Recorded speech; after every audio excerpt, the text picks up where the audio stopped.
Hello students, welcome to the Pradis Institute of Education. Here we are in the example series of Pradis Education. Example series में हम class 10 board exams की preparation कर रहे हैं, right? So introducing myself, I am Rushali Sahajwani and I will be teaching you chemistry for your 10th board examinations. Okay तो हमने start कर दिया था हमारा first chapter science text book का जो फर्स्ट चैप्टर था that is chemical reactions and equations. We have started the chapter. Also हमने उस चैप्टर की शॉर्ट समरी देख ली है, इसके एमसीक्यू सॉल्व कर लिए हैं, मतलब 1 मार्क क्वेश्चन सॉल्व कर लिया है, 2 मार्क्स एंड 3 मार्क्स क्वेश्चन भी देख लिए हैं. Now in this video we will study the 4 marks question and 5 mark question from this chapter. Okay, so first of all I will like to introduce the Pradis Education app to you. तो Pradis Education का जो app है वो आप play store या iOS से download कर सकते हैं. यहाँ पे आपको 9999 के मिनिमम प्राइस में पूरा कोर्स अवेलेबल है. तो आप class KG to class 12th के हैं तो भी आप जस्ट 9999 में पूरा कोर्स ले सकते हैं. Also if you are from class 11th and 12th, just by the minimum price of 9999 you can take the course. You just have to apply the coupon code that is Pradis_10. Pradis_10 का coupon लगाते ही आपको just 9999 में पूरा course available हो जाएगा. Okay तो also as soon as you download the Pradis Education app आपको कुछ फैसिलिटीज प्रोवाइड होती हैं. हम क्या क्या फैसिलिटीज आपको प्रोवाइड करते हैं? We are providing you classroom videos, 3D videos, lecture videos, smart board videos, recent live lectures, content, free solution, practice test, worksheets and doubt sessions, that too from the teachers that are teaching you in the applications. So जल्दी से Pradis education का app download कर लीजिए and you can contact us in this number. Okay, now starting with our chemistry lecture series, we were studying the chapter chemical reaction and equation. इससे पहले हम 3 lectures कर चुके हैं. फर्स्ट लेक्चर में हमने डिस्कस किया था पूरे चैप्टर की शॉर्ट समरी, 1 शॉर्ट रिवीजन किया था पूरे चैप्टर का. In the second lecture we discussed the multiple choice questions. Multiple choice questions जितने भी फ्रेम हो सकते हैं इस चैप्टर से हमने सारे सॉल्व कर लिए थे. Also in the third lecture we solved 2 marks and 3 marks question, that is short answer type question. Now in this video we will discuss 4 mark questions and 5 mark question, that is long answer type questions carrying 5 mark each and case based or data based questions. Data based questions और case based questions भी add किए गए हैं इस बार, वो 4 marks question में आएंगे. तो हमें दोनों की बहुत अच्छे से प्रैक्टिस करनी है. Okay, तो first of all we will discuss the long answer type question, that is our 5 marks question, और उसके बाद we will switch to our case based questions, that is 4 marks question. तो हम दोनों तरह के questions की प्रैक्टिस करेंगे जिससे हमें कोई भी question मिस ना हो. ठीक है, चलो let's start with our long answer type questions.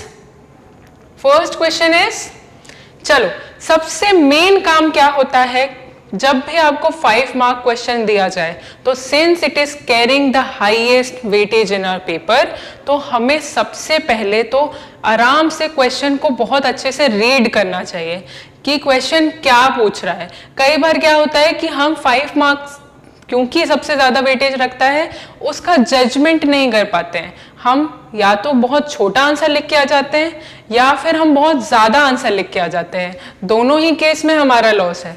अगर हम बहुत छोटा आंसर लिख के आ रहे हैं तो हम पूरे 5 मार्क्स जस्टिफाई नहीं कर पा रहे हैं.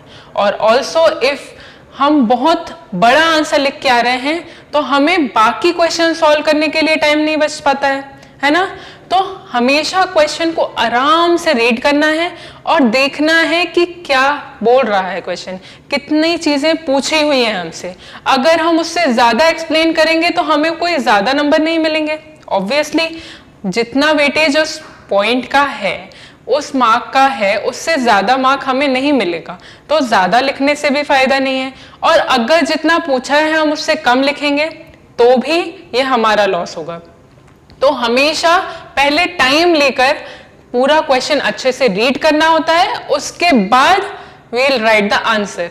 और जितना आंसर लिखना जरूरी है उससे ज्यादा लिखने का कोई सेंस नहीं होता है, क्योंकि कई बार मैंने देखा है स्टूडेंट्स क्या करते हैं 5 मार्क्स क्वेश्चन में 2-2 पेज का आंसर लिख के आ रहे हैं, बट जो मेन पॉइंट उन्हें स्टेट करना था वो ही मिस कर देते हैं, और इस वजह से उन्हें 2 पेज का आंसर लिखने के बाद भी नंबर्स नहीं मिल पाते हैं। तो ऐसा नहीं करना है, ऐसी गलती बिल्कुल भी नहीं करनी है। हमें जितना पूछा हुआ है हमें बस कीवर्ड ढूंढना है कि इसका आंसर, कई बार 5 मार्क क्वेश्चन में भी आप एक वर्ड में आंसर दे सकते हो, इतना, क्योंकि एग्जामिनर क्या ढूंढता है, सीबीएसई में जब पेपर चेक होते हैं तो एग्जामिनर सिर्फ कीवर्ड ढूंढता है, जो से पूछा है क्वेश्चन में उसका एक वर्ड में आंसर भी मिल सकता है।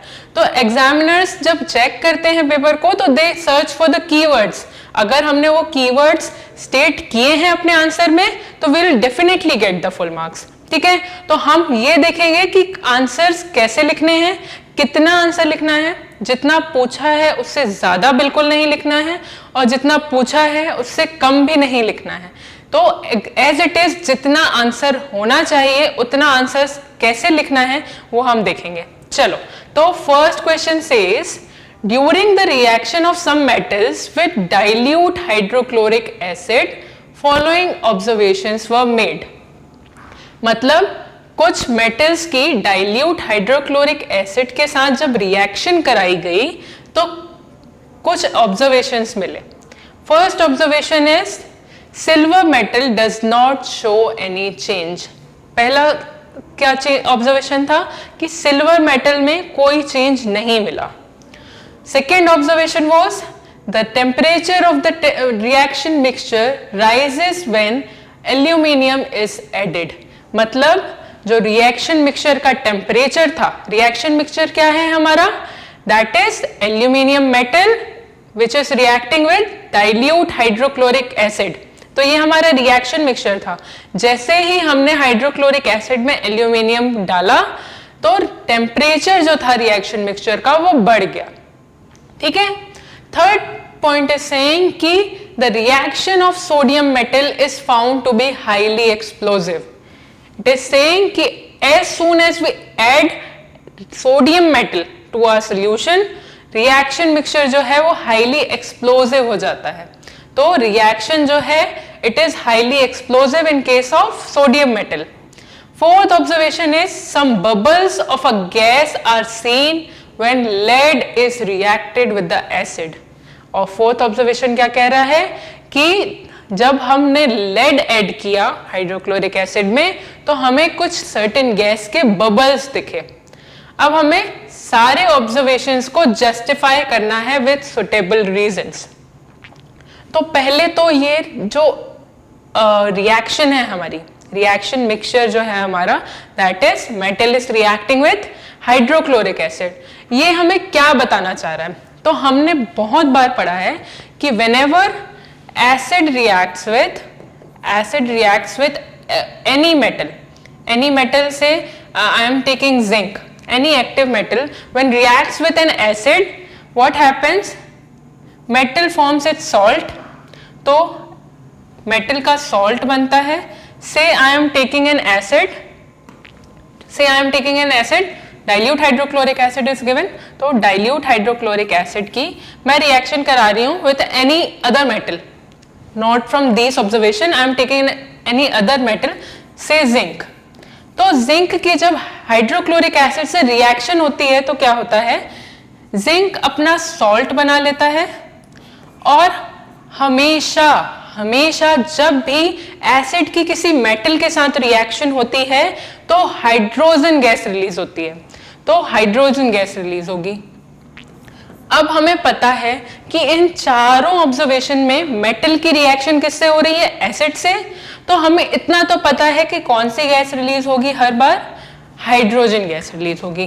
अब मेटल की एसिड के साथ reaction, acid is highly corrosive in nature, तो जब भी मेटल की एसिड के साथ रिएक्शन होती है, metal is very reactive, it reacts with hydrogen मतलब हाइड्रोक्लोरिक एसिड और सर्टेन एसिड, और क्या होता है, बहुत ही ज्यादा अमाउंट में हीट रिलीज होती है। तो ऑलवेज रिमेंबर कि जब भी मेटल की एसिड के साथ रिएक्शन होगी तो वो कौन सी रिएक्शन होगी? एक्सोथर्मिक रिएक्शन होगी। ओके, तो एक्सोथर्मिक रिएक्शन होगी। अब हमें ये भी पता है, हमने दो ऑब्जर्वेशंस देख लिए।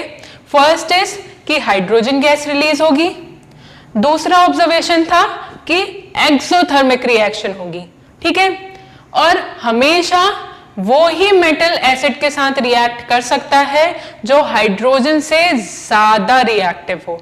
ठीक है, तो सबसे पहला काम अब ये करेंगे हम कि will look at the reactivity series. ठीक है, तो रिएक्टिविटी सीरीज में अगर हम देखें तो ये है हमारा हाइड्रोजन। ठीक है, ये हाइड्रोजन है।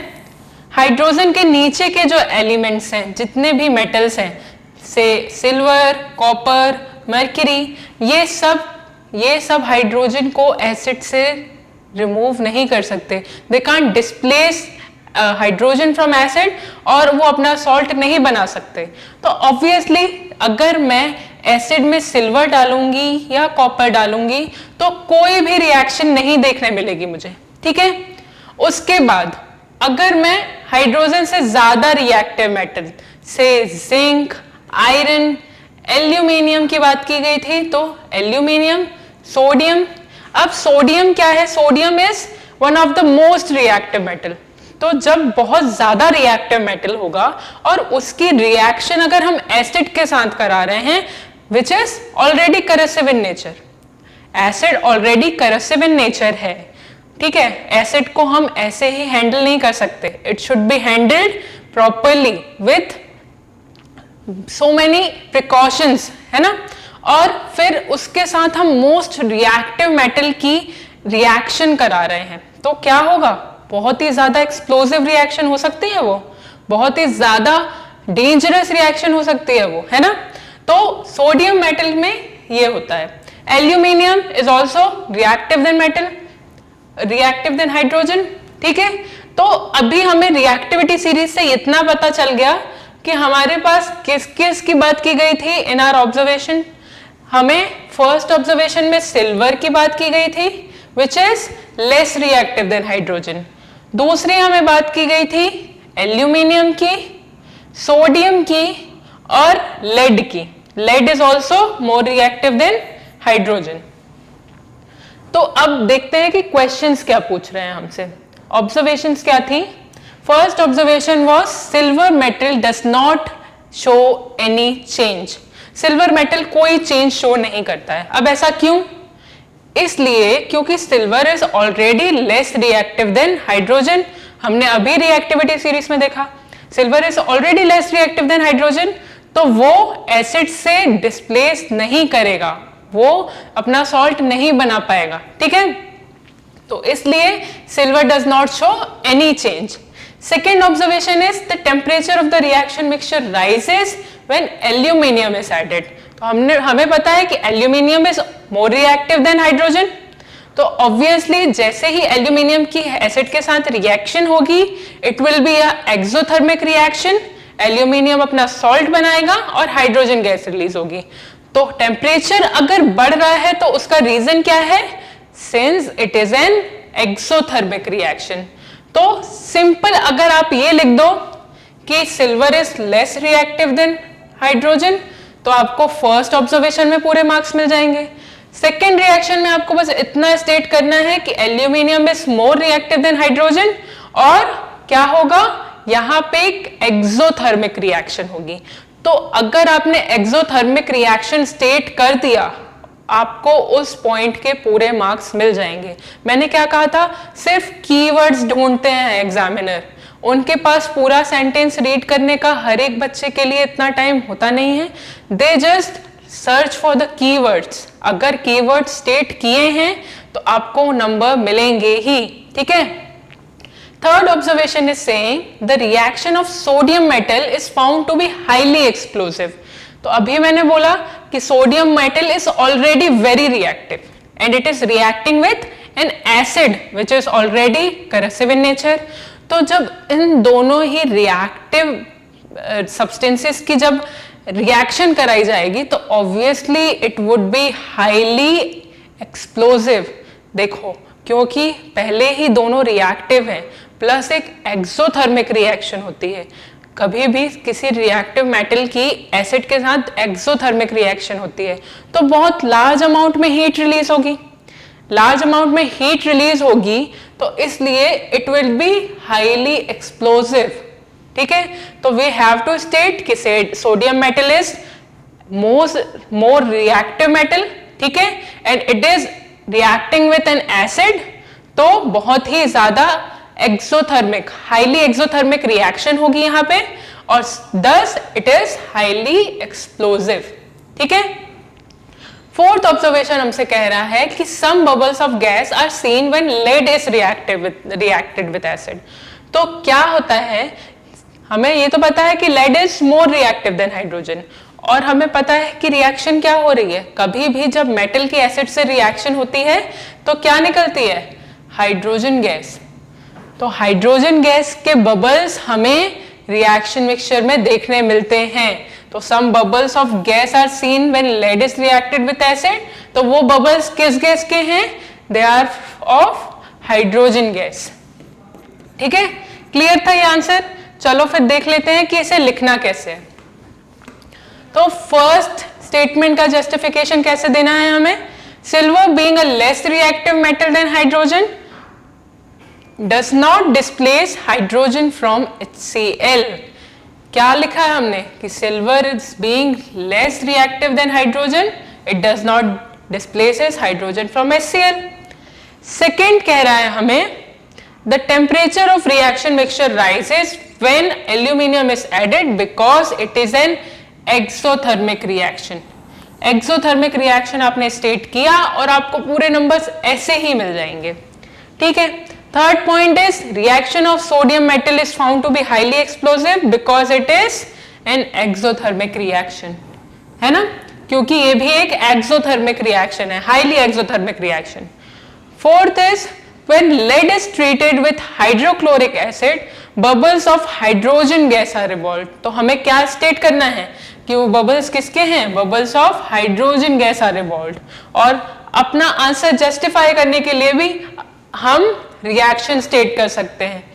तो यहां ये याद रखना कि फोर्थ पॉइंट में हमेशा रिएक्शन स्टेट करना जरूरी है क्योंकि हम बता रहे हैं कि हाइड्रोजन गैस कैसे निकल रही है, since lead is displacing hydrogen from its acid solution, है ना, तो इस वजह से हाइड्रोजन गैस रिलीज हो रही है। ठीक है, तो रिएक्शन स्टेट करना भी बहुत इंपॉर्टेंट होता है। कई बार आप आंसर सही नहीं लिख पा रहे हो, आपके आंसर उतना जस्टिफाई नहीं कर पा रहा है, लेकिन आपने अपने आंसर को सपोर्ट करने के लिए रिएक्शन लिखी है, तब भी एग्जामिनर आपको पूरे नंबर दे देता है। क्योंकि अगर आपने रिएक्शन सही लिखी है तो मतलब आपने आंसर का जस्टिफिकेशन दे दिया, है ना। तो रिएक्शन हमेशा लिखना चाहिए, रिएक्शन आपके आंसर को और अच्छे से सपोर्ट करता है। ठीक है, चलो now let's see the second question. Second question is write one equation for decomposition reaction in which energy is supplied in the form of heat, light और electricity। तो ये क्वेश्चन हमने 3 मार्क में भी पढ़ा हुआ था और अगर ये क्वेश्चन 5 मार्क्स में आता है तो आपको उतना ही नहीं लिखना है जितना आप 3 मार्क में लिख रहे थे, आपको थोड़ा सा जस्टिफिकेशन और देना पड़ेगा। तो if they are asking an equation you have to explain that equation, है ना। अगर आपसे केमिकल रिएक्शंस के एग्जांपल पूछे हैं for the decomposition reaction in presence of heat, light and electricity, तो आपको रिएक्शन बस स्टेट नहीं करनी है, you have to explain that reaction and also if you have time you can also explain the reactions. मतलब explain the reaction in sense कि in heat के presence में कौन सी रिएक्शन होती है, it is thermal decomposition reaction. So you can write the definition of thermal decomposition reaction. Also light के presence में photolytic decomposition, electricity के presence में electrolytic decomposition reaction. तो आपको तीनों state करना पड़ेगा कि it is a photolytic decomposition, it is thermal decomposition, it is electrolytic decomposition. Also फिर आप उसे के एग्जाम्पल के तौर में आप उसे रिएक्शन लिखोगे, रिएक्शन को अच्छी तरह से एक्सप्लेन करोगे, ठीक है। तो 3 मार्क और 5 मार्क्स में अगर क्वेश्चन सेम कैटेगरी के आ रहे हैं तो मार्किंग तो उनकी सेम नहीं होगी ना, मार्किंग थोड़ा तो ज्यादा जस्टिफिकेशन हमें देना होगा ना 5 मार्क्स को, तो हमें बस इतना ही डिफरेंस देना होता है। अब एग्जाम्पल्स के तौर में आप कोई भी एग्जाम्पल ले सकते हो। तो आप क्या करोगे, जब भी आप आंसर लिख रहे हो तो फर्स्ट क्या करोगे आप, जैसे आपसे पूछा है in presence of heat, light और इलेक्ट्रिसिटी, तो आप पूरा डेफिनेशन नहीं लिख रहे हो अगर थर्मल डिकम्पोजिशन के। If you are just stating कि हीट के प्रेजेंस में कौन सी होगी, thermal decomposition reaction, then also you will get complete marks, क्योंकि आपने कीवर्ड बता दिया कि it is thermal decomposition reaction, heat के प्रेजेंस में थर्मल डिकम्पोजिशन रिएक्शन हो रही है। अब एग्जांपल यहां पे मैंने लिया है पोटेशियम क्लोरेट का। आप थर्मल डिकम्पोजिशन के हमने कितने सारे एग्जाम्पल सॉल्व कर लिए। We have solve the example of decomposition of calcium carbonate, ferrous sulphate, है ना। तो आप इनमें से कोई भी एग्जाम्पल ले सकते हो, बस आपको एग्जाम्पल अच्छी तरीके से उसकी रिएक्शन लिखनी है, रिएक्शन कंप्लीटली बैलेंस्ड होनी चाहिए, क्योंकि 5 मार्क्स क्वेश्चन में अगर आप अनबैलेंस्ड इक्वेशन लिख के आ रहे हो तो आपको मार्क्स नहीं मिलेंगे, है ना। 5 मार्क्स क्वेश्चन को आपको कंप्लीटली जस्टिफाई करना पड़ेगा, है ना। चलो, तो first is thermal decomposition, second is electrolytic decomposition reaction, जो इलेक्ट्रिसिटी की प्रेजेंस में हो रही है, it is electrolytic decomposition reaction, also known as electrolysis. And third one is photo decomposition reaction which is happening in presence of light, ठीक है। तो तीनों के आप एग्जांपल्स दे सकते हो। आप इलेक्ट्रोलिटिक डिकम्पोजिशन में भी हमने वाटर का डिकम्पोजिशन भी पढ़ा था, वाटर का डिकम्पोजिशन एग्जांपल दे सकते हो आप। इन फोटो डिकम्पोजिशन आपने AgCl का एग्जांपल पढ़ा था, सिल्वर क्लोराइड का, सिल्वर ब्रोमाइड का एग्जांपल पढ़ा है हमने, हम वो एग्जांपल भी स्टेट कर सकते हैं। जो भी हमारे दिमाग में उस टाइम पे क्लिक हो जाए, हमें वो एग्जांपल, इजीएस्ट एग्जांपल भी लिखोगे तो आपको पूरे मार्क्स मिलेंगे। बस आपको रिएक्शन कंप्लीटली बैलेंस्ड लिखनी है और उसे अच्छी तरह से जस्टिफाई करना है कि रिएक्शन आखिर कह क्या रही है, ठीक है। तो आपको रिएक्शन को बहुत अच्छे से एक्सप्लेन भी करना पड़ेगा, ठीक है। चलो, let's see the next question then. हमारा नेक्स्ट क्वेश्चन क्या कह रहा है, on heating blue coloured powder of copper nitrate in a boiling tube, copper oxide, oxygen gas and a brown gas X is formed। तो हमें ये पता है कि on heating blue coloured powder, on heating बोल दिया मतलब यहाँ पे क्या हो रही है, एक एक्सोथर्मिक रिएक्शन हो रही है। उसके बाद on heating a blue colour powder copper nitrate, मतलब रिएक्टेंट कितना है हमारे पास, एक सिंगल रिएक्टेंट है, and it is giving 3 products, copper oxide, oxygen gas and a brown gas X, which we have to identify obviously, ठीक है। तो हमें पता है कि एक single reactant it is decomposing into 2 or more products, तो this is the example of decomposition reaction, है ना। चलो, फिर हमसे पॉइंट्स में कुछ क्वेश्चन पूछे गए हैं। First of all we have to write a balanced chemical equation in the reaction. तो हमें बता दिया है कि कॉपर नाइट्रेट का डिकम्पोजिशन हो रहा है और क्या बन रहा है, कॉपर ऑक्साइड, ऑक्सीजन गैस और एक x gas that is nitrogen dioxide. कौन सी गैस बनती है, नाइट्रोजन डाइऑक्साइड, ठीक है। तो इन प्रेजेंस ऑफ हीट क्या होता है, इन प्रेजेंस ऑफ हीट हमारे पास यहां पे केमिकल इक्वेशन हमें लिखनी है कि क्या रिएक्शन हो रही है। तो first of all we will write the balanced chemical equation. कौन सी रिएक्शन हो रही है, copper nitrate in presence of heat is decomposing into copper oxide, nitrogen dioxide and oxygen, ठीक है। अब हमें ये पता चल गया कि रिएक्शन क्या हो रही है, ठीक है। दूसरी चीज हमसे पूछी गई है कि identify the brown gas x evolve. तो दो गैसेस बन रहे हैं यहाँ पे, ऑक्सीजन का, तो oxygen is a colourless gas, nitrogen dioxide gas although is a brown coloured gas, ठीक है, it is a pungent smelling brown coloured gas. तो जहां भी आपको ब्राउन गैस की बात कर दी जाए तो बिल्कुल सोचना नहीं, it definitely would be nitrogen dioxide. तो brown gas is nitrogen dioxide, तो आप लिखोगे the brown gas X is nitrogen dioxide. फिर हमसे पूछा गया identify the type of reaction. तो हमने ये तो देख लिया कि डिकम्पोजिशन रिएक्शन है, और डिकम्पोजिशन रिएक्शन भी तीन तरह की होती हैं। तो decomposition reaction which is happening in presence of heat, हमें सबसे पहला वर्ड क्या लिखा था, ऑन हीटिंग, ठीक है। तो कौन सी डिकम्पोजिशन रिएक्शन है ये, थर्मल डिकम्पोजिशन रिएक्शन। अब हमसे ये पूछा गया है कि what could be the pH of the aqueous solution of the gas x. Aqueous solution का हम बनाते हैं अगर एक्स गैस का, एक्वस सोल्यूशन मतलब हम एक्स गैस जो हमारी नाइट्रोजन डाइऑक्साइड गैस है उसे वाटर में डिसॉल्व कर रहे हैं, तो उस सोल्यूशन का पीएच क्या होगा। तो हमें ये तो पता है कि जब भी नाइट्रोजन डाइऑक्साइड गैस वाटर से रिएक्ट करके क्या बनाती है, नाइट्रिक एसिड HNO3, और नाइट्रिक एसिड का फॉर्मेशन हो रहा है, एसिड का फॉर्मेशन हो रहा है मतलब pH 7 से कम होगा, है ना। तो nitrogen dioxide gas reacts with water to produce nitric acid, thus its pH range will be less than 7. Less than 7 state करना जरूरी है।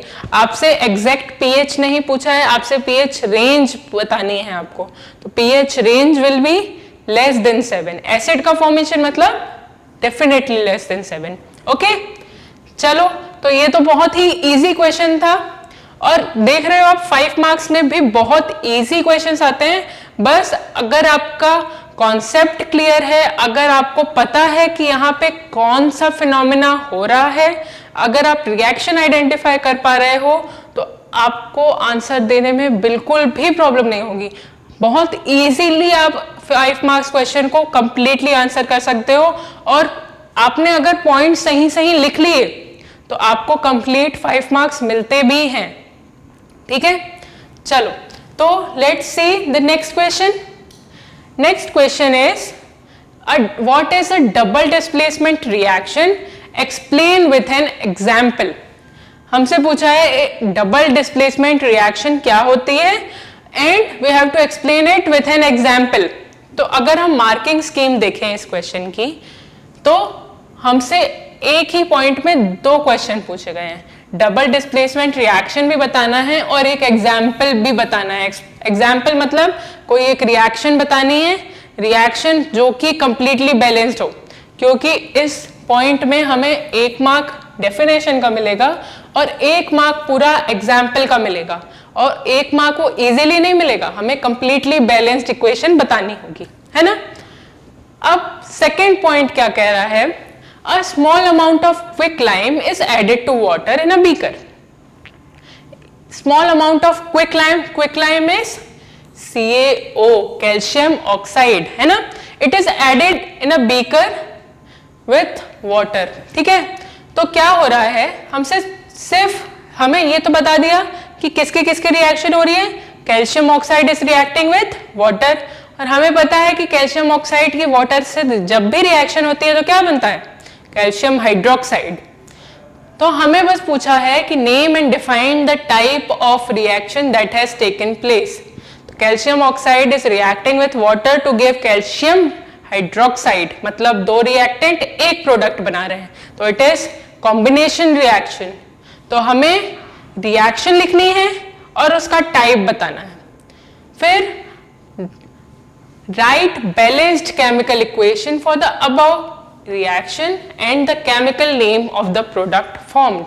तो हमें क्या करना है, बैलेंस्ड केमिकल इक्वेशन लिखनी है और जो प्रोडक्ट बन रहा है उसका केमिकल नेम लिखना है, third point is list 2 main observation of this reaction, और 2 मेन ऑब्जर्वेशन बताने हैं। तो क्योंकि क्वेश्चन 2 पार्ट में डिवाइड है तो सॉल्व भी वैसे ही करना चाहिए, है ना। तो पहला हम फर्स्ट पॉइंट देखेंगे। First point is what is double displacement reaction. Double displacement रिएक्शन की हमें डेफिनेशन लिखनी है।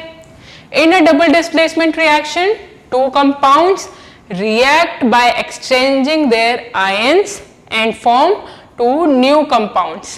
जैसे हमने एग्जांपल ले लिया सिल्वर नाइट्रेट और सोडियम क्लोराइड का। सिल्वर नाइट्रेट और सोडियम क्लोराइड क्या करते हैं, नाइट्रेट और क्लोराइड आयंस को आपस में एक्सचेंज कर लेते हैं और 2 नए प्रोडक्ट बना देते हैं, that is silver chloride and sodium nitrate. इसके अलावा भी आप अभी तक हमने बहुत सारी डबल डिस्प्लेसमेंट रिएक्शन देख ली हैं, लेड नाइट्रेट और पोटेशियम आयोडाइड की भी देखी थी, है ना। तो आप इनमें से कोई भी रिएक्शन एग्जांपल में दे सकते हो, ठीक है। सेकेंड क्वेश्चन कह रहा है कि सेकेंड पॉइंट इज कि क्विक लाइम जो है वाटर के साथ रिएक्ट कर रहा है। तो हमें पता है कि जब भी क्विक लाइम जो है वाटर के साथ रिएक्ट करता है तो कैल्शियम हाइड्रोक्साइड बनाता है, दैट इज स्लेकेड लाइम बनाता है।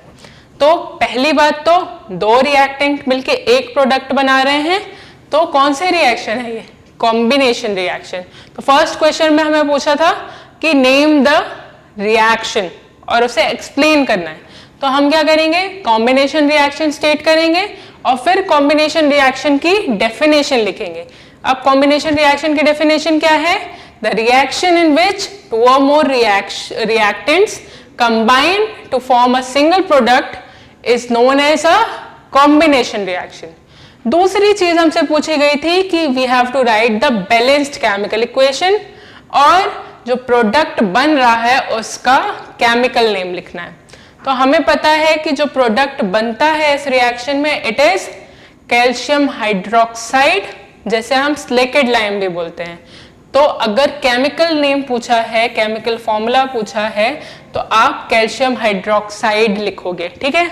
और बैलेंस केमिकल इक्वेशन तो अभी तक हमने जो 3 लेक्चर इससे पहले पढ़े हैं, मेरे ख्याल से हर एक लेक्चर में हमने इस रिएक्शन को देखा है ना। तो ये रिएक्शन तो अभी तक अपने मन में बस चुकी होगी, है ना। चलो next is we have to write 2 observation. तो पहली चीज ये कॉम्बिनेशन रिएक्शन है, जो कि अब जब कैल्शियम हाइड्रोक्साइड वाटर के साथ रिएक्ट करता है तो क्या बनाता है, स्लेकेड लाइम। तो first observation will be calcium oxide reacts vigorously with water to form slaked lime. दूसरी चीज की ये एक्सोथर्मिक रिएक्शन होगी। एक्सोथर्मिक रिएक्शन होगी ना, most of the combination reaction are mostly exothermic, और ये तो मेनली एक्सोथर्मिक रिएक्शन है। तो the container becomes hot because a large amount of heat is released during this reaction। तो ये कौन सी रिएक्शन है हमारी, एक्सोथर्मिक रिएक्शन। अगर आपने इतना बड़ा स्टेटमेंट लिखने की जगह सिर्फ ये लिख दिया कि it is an exothermic reaction, ठीक है, तो भी आपको वो एक ऑब्जर्वेशन में काउंट होगा और आपको मार्क्स मिलेंगे, ठीक है। चलो अब let's see our next question. Next question is consider the chemical equation given below and answer these questions। अब हमें एक रिएक्शन दी हुई है और हमें कुछ क्वेश्चंस पूछे गए हैं और हमें उन क्वेश्चंस का आंसर देना है।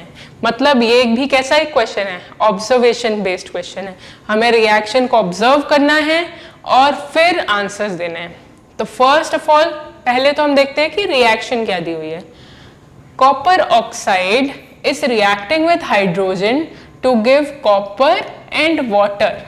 अब अगर इसे गौर से देखो तो क्या हो रहा है, copper oxide which is less reactive than hydrogen, it is displacing copper from its oxide, और हाइड्रोजन क्या बना ले रहा है, वाटर बना ले रहा है, ठीक है। दूसरा केस अगर हम देख सकते हैं तो this is a redox reaction, क्योंकि किसका किसका इन्वॉल्वमेंट है, ऑक्सीजन का और हाइड्रोजन का। तो अगर हम रिडॉक्स रिएक्शन के केस से देखें तो कॉपर ऑक्साइड में ऑक्सीजन था, it is losing its oxygen और क्या बना ले रहा है, कॉपर। तो यहां पे क्या हो रहा है, रिडक्शन, और hydrogen is gaining oxygen gaining of oxygen is oxidation. अब जिसका ऑक्सीडेशन होता है वो क्या कहलाता है? रिड्यूसिंग एजेंट, क्योंकि वो खुद ऑक्सीडाइज होके सामने वाले को रिड्यूस कर रहा है।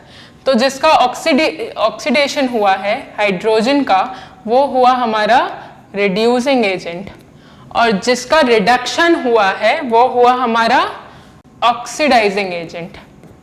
अब जल्दी से क्वेश्चंस रीड करते हैं। Name the substance which is getting oxidised. ये तो देखो पूरा हमसे जो हमने सबसे पहले रिएक्शन लिख के पहले ही फाइंड आउट कर लिया, बस हमें अब उन्हें क्वेश्चंस में आंसर के तौर पे लिखते जाना। Name the substance which is getting oxidised, तो ऑक्सीडाइज कौन हो रहा है? Hydrogen. Name the substance which is getting reduced, reduce कौन हो रहा है? कॉपर ऑक्साइड, है ना। अब नेम द ऑक्सीडाइजिंग एजेंट, फिर ऑक्सीडाइजिंग एजेंट कौन हुआ? कॉपर ऑक्साइड, और रिड्यूसिंग एजेंट कौन हुआ? हाइड्रोजन। और what type of a reaction does this equation represent? इस इक्वेशन से हमें क्या पता चलता है? कौन सी टाइप ऑफ रिएक्शन है ये?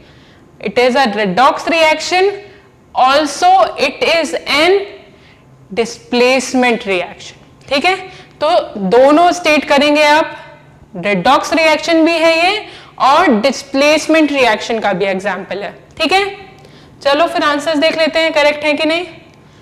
Substance getting oxidized is hydrogen. Substance getting reduced is copper oxide. CO is the oxidizing agent. H2 is reducing agent. And since oxidation and reduction is taking place simultaneously, it is an redox reaction. ठीक है, चलो ये question तो बहुत easy था, और आप देख रहे हो कभी कभार 5 मार्क्स क्वेश्चन में इतने इजी क्वेश्चंस भी पूछे जाते हैं। ठीक है, चलो फिर नेक्स्ट क्वेश्चन देखते हैं हम अपना। Next question is crystals of copper sulphate are heated in a test tube for some time. What colour of copper sulphate crystals before heating and after heating. हमें बताना है कि कॉपर सल्फेट जब heat करते हैं तो आफ्टर सम टाइम उसके crystals में ऑब्जर्वेशन किया हमने। ठीक है, तो हमें बताना है कि उसके क्रिस्टल्स में कलर चेंज क्या हुआ before and after heating. Second is what is the source of liquid droplets seen on the inner upper side of the test tube during the heating process। तो जब हम उसके क्रिस्टल्स को heat करते हैं test tube में, तो हमें टेस्ट ट्यूब के इनर अपर साइड्स में कुछ वाटर ड्रॉपलेट्स दिखते हैं, तो हमें उसका सोर्स पूछा गया है। Third is metal X is dipped in the aqueous solution of aluminum sulfate, no reaction is observed, whereas when it is dipped in an aqueous solution of ferrous sulfate, the pale green color turns colorless. Identify metal X with reason। अब ये हमसे completely different question पूछ लिया गया। ठीक है, तो question दो पार्ट में डिवाइडेड है। First is the crystal question and second is the metal x वाला क्वेश्चन। ठीक है, तो दोनों क्वेश्चन को एक एक करके देखते हैं। फर्स्ट क्वेश्चन में हमसे पूछा है कि crystal of copper sulphate in a test tube for sometimes are heated. ठीक है, तो क्या होता है जब भी कॉपर सल्फेट के क्रिस्टल्स को हीट किया जाता है, तो हमें पता है कि कॉपर सल्फेट के क्रिस्टल्स में वाटर ऑफ हाइड्रेशन होता है। कॉपर सल्फेट के क्रिस्टल्स हाइड्रेटेड फॉर्म में होते हैं, .5H2O कनेक्टेड होता है। ठीक है, ठीक है, तो वाटर ऑफ क्रिस्टलाइजेशन होता है इनमें, दे आर हाइड्रेटेड, और जब हम इन्हें हीट करते हैं तो ये जो वाटर है ये लूज हो जाता है। ठीक है, तो क्या होता है, कॉपर सल्फेट का जो कलर होता है, ब्लू कलर जो होता है, इट चेंजेस टू कलरलेस। ठीक है, तो क्या क्या देखा हमने कि क्रिस्टल का ब्लू कलर जो है it turns white after heating. The colour of copper sulphate crystals before heating is blue and it turns white after heating। Second चीज हमसे क्या पूछी है कि what is the source of liquid droplets.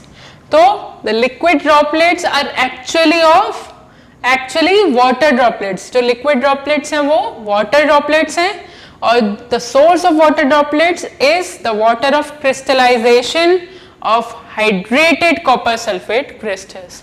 तो copper sulphate crystals जो hydrated form में थे उनने वाटर ड्रॉपलेट्स लूज किए। मतलब ये कौन सा वाटर ड्रॉपलेट्स है हमारे पास, जो वाटर ऑफ क्रिस्टलाइजेशन का वाटर होता है वो है। ठीक है, तो अब हमने फर्स्ट क्वेश्चन तो बहुत इजीली आंसर कर दिया कि कलर चेंज भी बता दिया और ये भी बता दिया कि वो वाटर ड्रॉपलेट्स या लिक्विड ड्रॉपलेट्स किसके हैं। सेकेंड क्वेश्चन हमसे पूछा है कि a metal x is dipped in aqueous solution of aluminium sulphate. अब रिएक्टिविटी सीरीज को थोड़ा याद करो। एल्यूमिनियम सल्फेट थोड़ा ज्यादा रिएक्टिव होता है, ठीक है, तो वो क्या करेगा, अगर हम उसमें कोई कम रिएक्टिव मेटल इंसर्ट करते हैं तो क्या रिएक्शन होगी? नहीं ना। तो हमें बोला गया है कि एक मेटल एक्स, ठीक है, उसे हम एल्यूमिनियम सल्फेट में जब इंसर्ट करते हैं तो कोई रिएक्शन देखने नहीं मिलती, बट उसी मेटल को हम फेरस सल्फेट में जब डालते हैं तो रिएक्शन देखने मिलती है। क्या होता है, जो पेल ग्रीन कलर था फेरस सल्फेट का वो कलरलेस में चेंज हो जाता है। तो हमें मेटल बताना है कि कौन सा हो सकता है with reasons.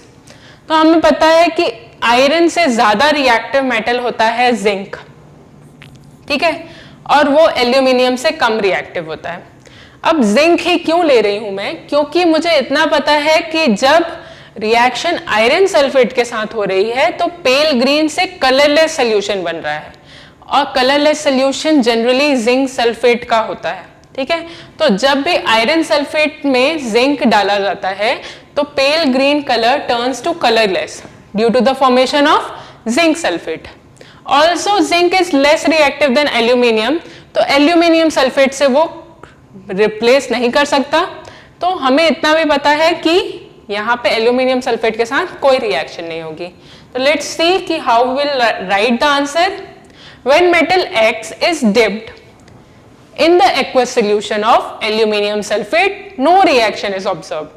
It means it is less reactive than aluminium. इतना पता है कि जो metal X है वो less reactive है aluminium से. But when it is dipped in ferrous sulfate solution, the solution turns horn pale green to colorless. तो X जो है it must be more reactive than iron, thus it displaces it from its solution.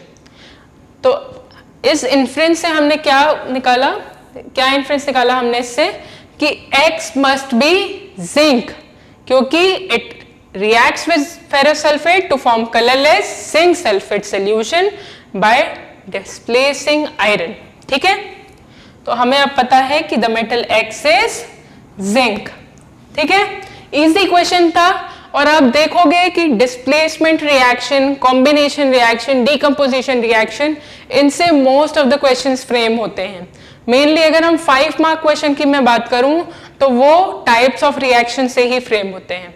2 mark और 3 mark में balancing से question आते हैं, लेकिन 5 mark question mainly mostly जो है वो टाइप्स ऑफ रिएक्शन से आते हैं। Types of reaction that to combination reaction, decomposition reaction, displacement reaction, double displacement reaction and redox reaction, ठीक है।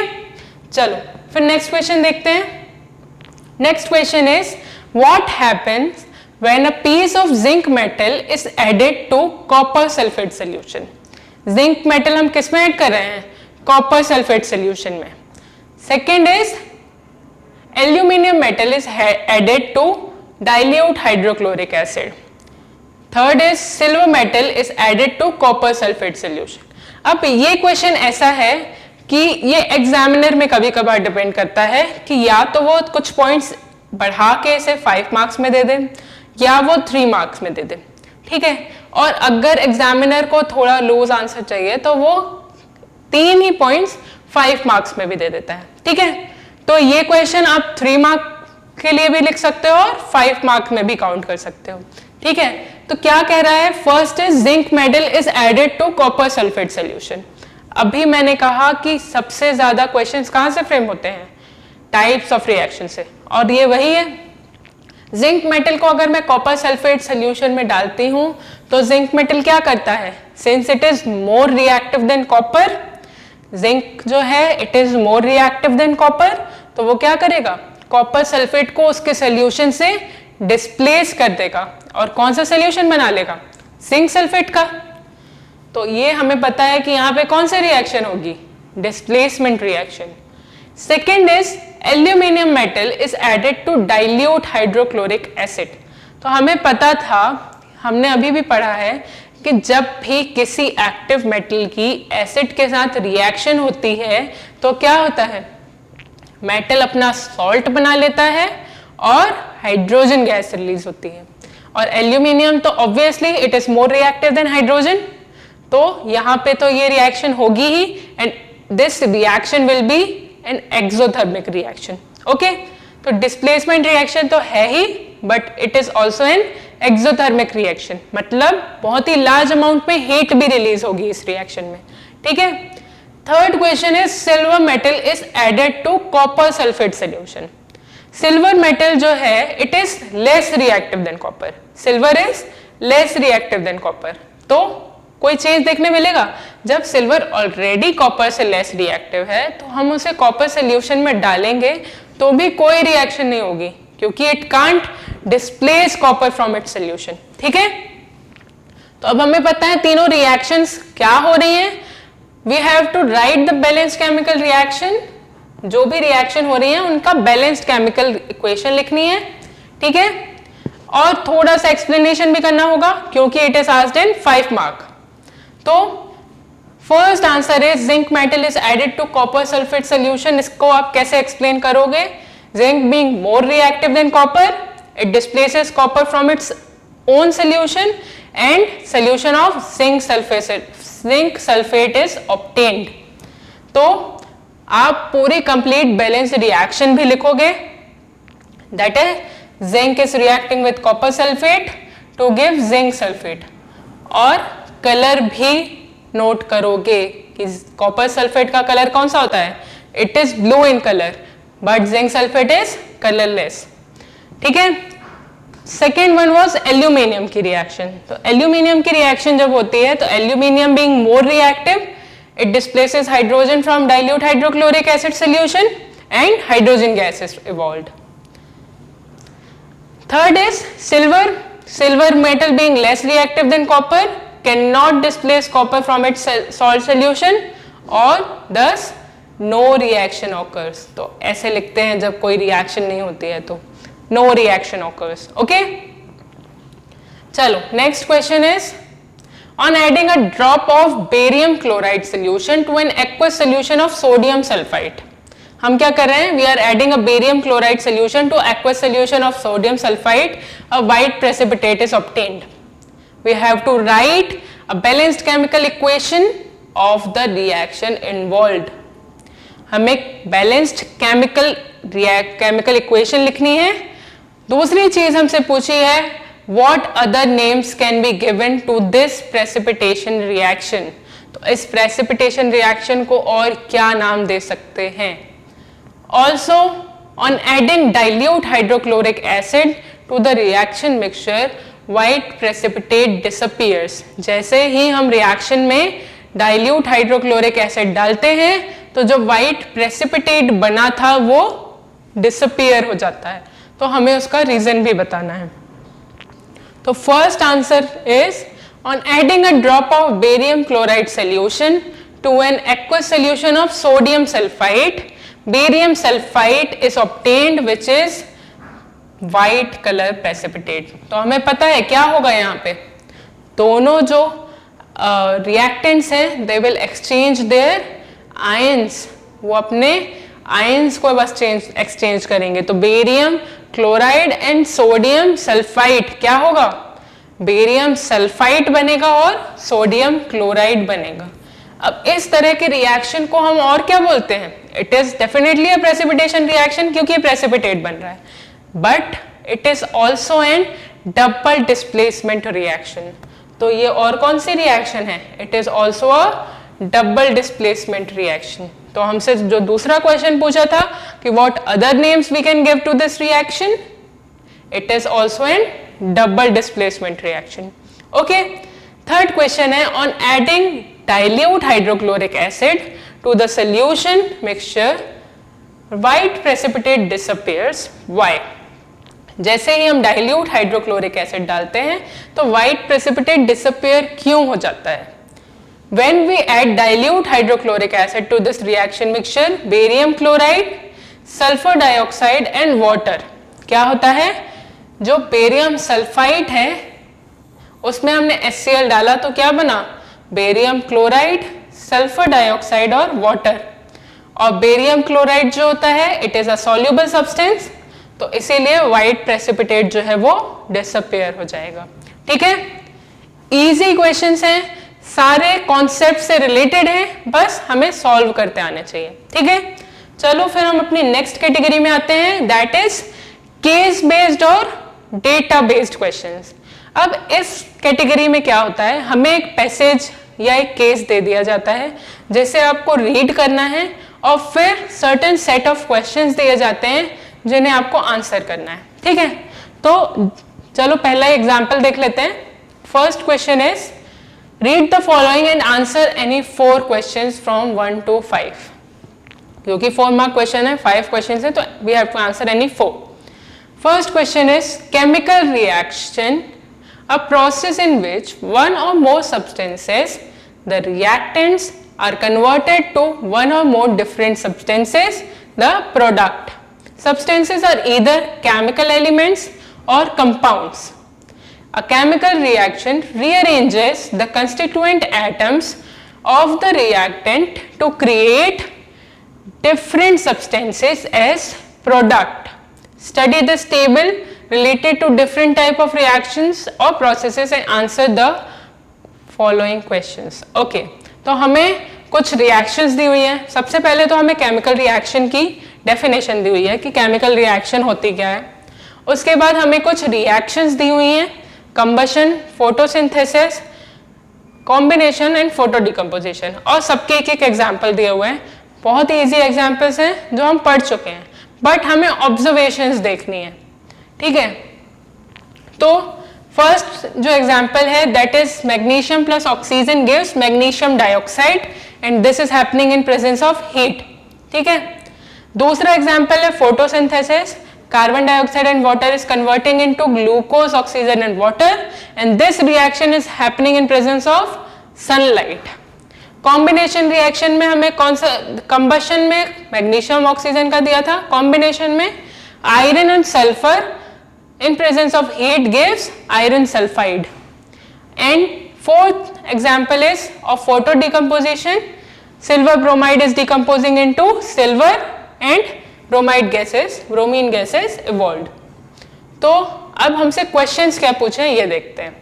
The reaction in which 2 or more substances combine to form a single substances under suitable conditions is combination reaction, right? तो हमें पता है कि first one is combination reaction. Second question है what is essential for photosynthesis. तो हमने क्या पढ़ा अभी कि carbon dioxide is reacting with water in presence of sunlight. तो फोटो लिखा हुआ है यहाँ पे, फोटोसिंथेसिस में सबसे ज्यादा इंपॉर्टेंट कंपोनेंट कोई है तो इट इज सनलाइट। ठीक है, फोटोसिंथेसिस, फोटो वर्ड से ही समझ जाओ कि बिना सनलाइट के ये रिएक्शन पॉसिबल नहीं है। ठीक है, third reaction is when a chemical compound decomposes on absorbing light and energy then the reaction which takes place is known as.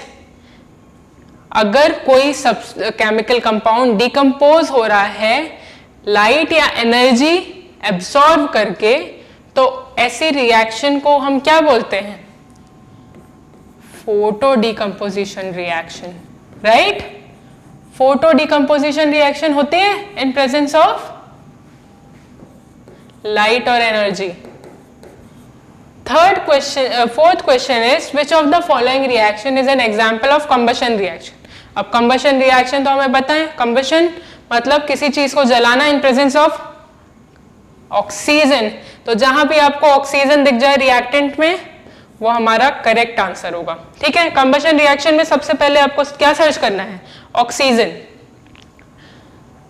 Which of the following is an example of combination reaction. Combination reaction मतलब two or more reactant combine to form a single product. तो first reaction देखें, hydrogen plus chloride combines to give 2HCl। Second is water and oxygen are combining to give hydrogen and oxygen are combining to give water. Third reaction is iron and sulfide are combining to give iron sulfide. तो देखा जाए तो ये सारी ही reactions combination reactions है, क्योंकि दो reactants they are combining to give a single product। तो इसका आंसर होगा all of these। अब देख रहे हो आप कि सिंपल सा एक पैरा दिया था हमें, उसे रीड करके हमें बहुत ही सिंपल क्वेश्चंस के आंसर देने थे। ठीक है, चल देखते हैं हमारा नेक्स्ट क्वेश्चन क्या कह रहा है। Okay, read the following and answer any 4 questions from 1 to 5। In the below experiment when an iron nail is dipped in copper sulphate solution, a brown coating of copper is formed in the surface of iron and the color of copper sulfate solution changes from blue to pale green. The reaction shows that iron is more reactive than copper because it displaces copper from the copper sulfate solution. तो यहाँ पे normally किसकी बात हो रही है, displacement रिएक्शन की, है ना। डिस्प्लेसमेंट रिएक्शन है ये। Since iron is more reactive than copper, iron nail जैसे ही हम कॉपर सल्फेट सोल्यूशन में डिप कर रहे हैं, क्या हो रहा है, iron is displacing copper from copper sulphate solution, और जो कॉपर डिस्प्लेस हुआ वो ब्राउन कोटिंग फॉर्म कर लेता है ऑन द आयरन नेल। ठीक है, तो रिएक्शन क्या हो रही है यहाँ पे, iron plus copper sulphate which is blue in colour, copper sulphate solution is blue in colour. क्या हो रहा है आफ्टर रिएक्शन, आयरन सल्फेट का सोल्यूशन बन रहा है और copper reddish brown coating form कर ले रहा है ऑन द आयरन नेल। ठीक है, ये सब हमें बताया गया है। ठीक है, तो हमारा ये जो पैरा है ये कह रहा है। अब इसके बाद देखते हैं कि क्वेश्चंस क्या पूछ रहे हैं हमसे। ठीक है, तो first question is the equation copper plus XHNO3 gives CuNO3 twice plus YNO2 plus 2H2O. The values of X and Y are, हमें एक रिएक्शन दी हुई है दैट इज इनकम्प्लीट। हमें इस बैलेंस्ड केमिकल इक्वेशन में मिसिंग X और Y find out करने हैं। ठीक है, तो सिंपल सा टॉपिक है ये बैलेंसिंग का, है ना। सिंपल सी इक्वेशन दी हुई है, बस हमें X और Y फाइंड आउट करने हैं। कैसे करेंगे, चलो देखते हैं। सबसे पहले कॉपर देखते हैं। कॉपर रिएक्टेंट साइड में एक एटम है, प्रोडक्ट साइड में भी एक है, तो कॉपर तो बैलेंस है। ठीक है, next hydrogen. Hydrogen reactant side में एक है और प्रोडक्ट साइड में अगर हम देखें तो there are 4 hydrogen, right. 4 hydrogen है, तो for getting 4 hydrogen in the reactant side हमें क्या करना पड़ेगा, एटलीस्ट X की वैल्यू 4 तो होनी ही चाहिए, है ना। तो वी आर अज्यूमिंग कि X की वैल्यू 4 है। ठीक है, अब अगर X की वैल्यू 4 हमने ली तो नाइट्रोजन देखते हैं। नाइट्रोजन रिएक्टेंट साइड में कितने हैं, अब 4, प्रोडक्ट साइड में यहाँ 2, और यहाँ पे अगर मैं बैलेंस करना चाहूँ तो मुझे Y की वैल्यू क्या अज्यूम करनी पड़ेगी, 2, तभी नाइट्रोजन जो है वो प्रोडक्ट साइड में भी इक्वल होंगे। तो हमने अज्यूम किए X की वैल्यू 4 और Y की वैल्यू 2। अब देखते हैं ऑक्सीजन बैलेंस है कि नहीं। अगर ऑक्सीजन बैलेंस हुआ तो मतलब हमने जो X और Y की वैल्यू अज्यूम की थी वो सही है। तो ऑक्सीजन प्रोडक्ट रिएक्टेंट साइड में 4 3 12 और ऑक्सीजन प्रोडक्ट साइड में 6 4 and 2 which is equals to 12। तो मतलब ऑक्सीजन रिएक्टेंट साइड में भी 12 एटम्स हैं और प्रोडक्ट साइड में भी। दिस शोज कि हमारी रिएक्शन जो है अब वो बैलेंस है, क्योंकि सारे एलिमेंट्स के number of atoms reactant side में और प्रोडक्ट साइड में इक्वल है। ठीक है, तो ये तो इजी सी रिएक्शन थी। चलो फिर अब देखते हैं कि नेक्स्ट क्वेश्चन क्या पूछ रहा है। What happens when copper rod is dipped in iron sulfate solution? हमें जो डिटेल्स दी हुई थी उसके अकॉर्डिंग हमने क्या किया था, we dipped an iron nail in the copper sulfate solution.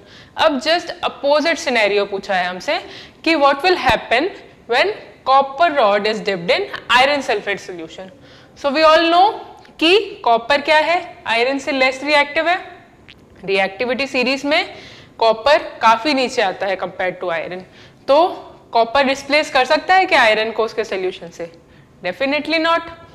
तो यहां पे क्या होगा, नो रिएक्शन, कोई भी रिएक्शन नहीं होगी, राइट? चलो फिर नेक्स्ट देखते हैं। A substance which oxidizes itself and reduces other is known as. simple question पूछे हैं, है ना? A substance which oxidizes itself and reduces other, खुद ऑक्सीडाइज हो रहा है और सामने वाले को रिड्यूस कर रहा है। जो सब्सटेंस सामने वाले को रिड्यूस करते हैं they are called reducing agent, right? तो इसका आंसर क्या होगा,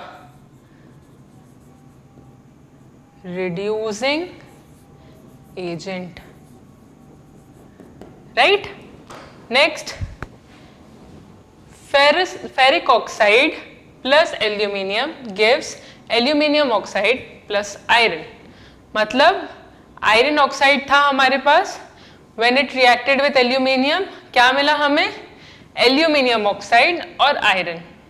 the above reaction is an example of, तो ये रिएक्शन किसका एग्जाम्पल है? Since aluminium is more reactive than iron, क्या हो रहा है यहाँ पे, डिस्प्लेसमेंट। फेरस ऑक्साइड था हमारे पास, आयरन ऑक्साइड था हमारे पास, हमने उसमें एल्यूमिनियम की जब रिएक्शन कराई तो एल्यूमिनियम ने क्या किया, आयरन को डिस्प्लेस कर दिया और ऑक्साइड बना लिया। तो ये किसका एग्जाम्पल है, डिस्प्लेसमेंट रिएक्शन का।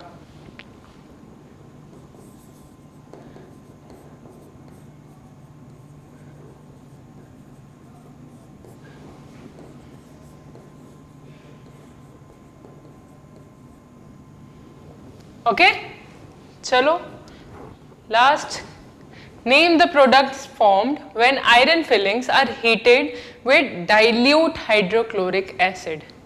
क्या पूछा है कि जब आयरन फिलिंग्स को डाइल्यूट हाइड्रोक्लोरिक एसिड के साथ हीट किया जाता है तो कौन कौन से प्रोडक्ट फॉर्म होते हैं। तो हमें पता है कि जब भी किसी एक्टिव मेटल की रिएक्शन हम एसिड से कराते हैं, यहाँ क्या दिया है हमें, डाइल्यूट हाइड्रोक्लोरिक एसिड। तो जब भी किसी भी मेटल की रिएक्शन हम एसिड से कराते हैं तो क्या होता है, जो मेटल है उसका सॉल्ट फॉर्म होता है और साथ में कौन सी गैस रिलीज होती है, हाइड्रोजन गैस। तो कौन सा प्रोडक्ट बनेगा यहाँ पे, iron is reacting with HCl to give iron chloride plus hydrogen gas. तो क्या प्रोडक्ट्स बन रहे हैं, आयरन क्लोराइड बन रहा है और हाइड्रोजन गैस इवॉल्व हो रही है। ठीक है, इजी इजी क्वेश्चंस आते हैं और सिंपल सिनेरियोज हैं, बस आपको कंफ्यूज करने की कोशिश की जाती है। अगर आपके कॉन्सेप्ट क्लियर है तो आप इजीली आंसर कर सकते हो, है ना। चलो फिर अपना लास्ट क्वेश्चन देखते हैं आज का। Read the following and answer any 4 questions from 1 to 4. Rahul is a skilled painter. He mixed a white colored powder, compound X, with water. The compound X reacted vigorously with water to produce a compound Y and a large amount of heat. Then Rahul used the compound Y for whitewashing the walls. Customer was satisfied with the work of Rahul as walls were not shining. But Rahul guaranteed him that the walls would shine after 2 days, 2 to 3 days. And after 3 days of whitewash, the walls became shiny. तो अब ये X वाला जो question है ये हमने कितने बार देख लिया ना इस चैप्टर में, find X, find Y, what is the compound X, है ना। तो इस क्वेश्चन को आप अगर गौर से रीड करोगे, अगर इस पैरा को बहुत अच्छे से रीड करोगे, तो यहाँ पे आपको एक वर्ड दिखेगा वाइट वॉशिंग। और ये समझ जाना कि जहां भी वाइट वॉशिंग की बात हो रही हो वहां पे कौन से कंपाउंड की बात हो रही होगी? Calcium oxide, calcium hydroxide. तो हमसे बोला है कि राहुल ने एक वाइट कलर का पाउडर X वाटर में डिसॉल्व किया, तो मतलब क्या डिसॉल्व किया होगा उसने? कैल्शियम ऑक्साइड जब वाटर में डिसॉल्व होता है तो एक Y कंपाउंड बनाया, CaOH twice, that is calcium hydroxide. और इस रिएक्शन के साथ लार्ज अमाउंट में हीट भी निकली। ठीक है, अब ये रिएक्शन तो हमने बहुत बार देख ली कि क्या होता है। Calcium oxide when reacts with water, combination reaction होती है, हाईली एक्सोथर्मिक रिएक्शन होती है, तो क्या बनता है? कैल्शियम हाइड्रोक्साइड बनता है जिसे हम स्लेकेट लाइम भी बोलते हैं। और साथ साथ क्या होता है? बहुत लार्ज अमाउंट में हीट भी रिलीज होती है। यहां तक की रिएक्शन हमने पढ़ी थी। अब इसका जो सेकेंड हाफ है वो देखते हैं।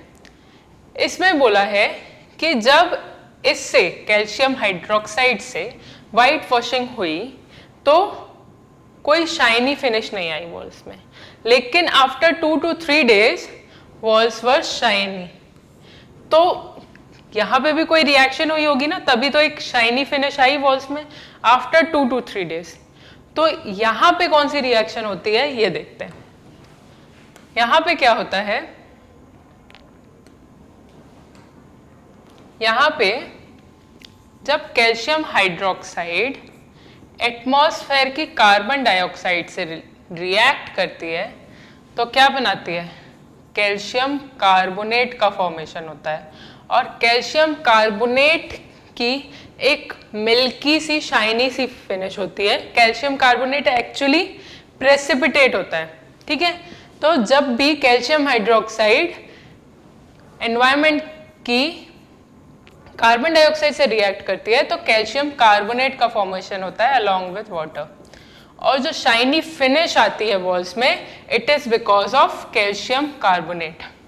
ओके, तो ये शाइनी फिनिश किसकी वजह से आ रही है? कैल्शियम कार्बोनेट की वजह से। क्लियर? तो चलो देख लेते हैं फिर कि क्वेश्चंस क्या पूछ रहे हैं हमसे। First question is name the compound X that Ramesh mixed with water. तो हमें पता है कंपाउंड X क्या था? कंपाउंड X था calcium oxide, right? Next question, name the compound Y that Ramesh got after mixing X with water. तो हमें पता है calcium oxide when reacts with water it gives calcium hydroxide. ठीक है, ये भी पता है हमें। नेक्स्ट क्वेश्चन क्या है? What type of reaction is occurred here? तो ये कौन सी रिएक्शन है? When two reactants are combining together to give a single product, this is a combination reaction, right? तो ये कौन सी रिएक्शन है? Combination reaction. Okay. Next question is state the reaction which is responsible for the shiny finish of the walls. तो कौन सी reaction responsible है? Calcium hydroxide when reacts with the CO2 that is present in atmosphere, it forms a precipitate calcium carbonate along with water, and the shiny finish on the walls is because of calcium carbonate. The last question is asking write the name of compound which is responsible for the shiny finish of the walls. अब हमसे पूछा है कि which compound is responsible for the shiny finish of the walls, तो हमने अभी बोला it is calcium carbonate. Calcium carbonate की वजह से वॉल्स में शाइनी फिनिश आ रही है। तो अभी मैं सिर्फ फॉर्मूला लिख के बता रही हूँ, मैं साथ साथ नाम बोल रही हूँ। जब आप पेपर में लिखेंगे तो सिर्फ फॉर्मूला लिखने से मार्क्स नहीं मिलेंगे, you must write the names of the compound. Okay, तो जैसे CaCO3 है तो you must write calcium carbonate along with the formula. ठीक है, बस आपने इतना आंसर कर दिया, आपको डेफिनेटली पूरे मार्क्स मिलेंगे, क्योंकि हमें पता है chemistry is all about formulas. अगर आपने फॉर्मूला सही स्टेट किया, अगर आपने रिएक्शन सही स्टेट की, बैलेंस्ड केमिकल इक्वेशन लिख दी, तो मार्क्स आपको मिलेंगे ही, है ना। चलो, तो यहाँ खत्म होते हैं हमारे 4 मार्क्स और 5 मार्क्स क्वेश्चंस।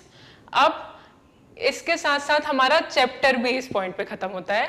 अब नेक्स्ट क्लास से हम न्यू चैप्टर स्टार्ट करेंगे। हमने इस चैप्टर की समरी देख ली, 1 मार्क क्वेश्चंस देख लिए, 2 मार्क 3 मार्क क्वेश्चन देख लिए and 4 marks and 5 marks questions भी देख लिए। तो मैं ये समझ रही हूँ कि हमने इस चैप्टर को पूरा कवर कर लिया है। We have covered all the probable questions, जितने भी क्वेश्चंस फ्रेम हो सकते हैं उनके टॉपिक बहुत अच्छे से देख लिए हैं। ज़्यादा से ज़्यादा क्या होता है, क्वेश्चंस में वर्डिंग्स चेंज हो जाती हैं बस, बट क्वेश्चंस इन्हीं रिलेटेड टॉपिक से सबसे ज़्यादा बनते हैं। अब टॉपिक्स कौन कौन से थे, वो टाइप ऑफ रिएक्शंस थे, ठीक है, और बैलेंसिंग ऑफ द इक्वेशन थी। इन दोनों टॉपिक्स को अगर आपने बहुत अच्छे से पढ़ लिया तो आपका ये चैप्टर बहुत अच्छे से प्रिपेयर हो जाएगा। ठीक है, तो इसके साथ साथ आज की ये क्लास हम यहीं फिनिश करते हैं। नेक्स्ट लेक्चर से हम न्यू चैप्टर स्टार्ट करेंगे। ठीक है, तो हमारी एग्जाम्पल सीरीज का अगला चैप्टर होगा acid, basis and salt. Thank you everyone. Do like, share and subscribe and follow us on Facebook, Instagram and Twitter. This is our contact information. Do contact us. Thank you.